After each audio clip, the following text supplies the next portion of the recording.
You very publicly had to deal with cutting Melanie last year before bringing her back. So what did that teach you in terms of the contestants that before you cut them in your I round? think we've made the same mistakes again. I genuinely do. You know, you make that decision to cut someone, and then a few weeks later you see their audition, and you go, maybe I shouldn't have cut that person. But that's just the nature of making these shows. It's not a science, it's an emotion. Hopefully you get it right more times than you get it wrong. Might there be another miraculous return coming this season? I wouldn't rule anything out. Interesting. I mean, that was a fun dynamic because viewers were so outraged when she was cut, when you cut her, sorry. But that was one of those moves that kind of got everyone talking.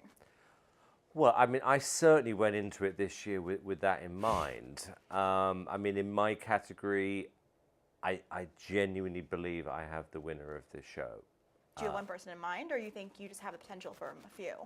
There's one actor of mine who I think is sensational and something different to what we've seen on these shows before. But then if you ask Demi, LA, and Brittany, they'll tell you the same thing.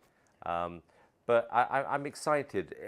This has been a fun show to make. It was nerve-wracking while I was waiting for the first episode to arrive because I gambled everything on this change. And I genuinely didn't know whether it was going to work or not. But like I said, within 10 minutes of watching the first episode, it's a long time since I felt I'm watching something new.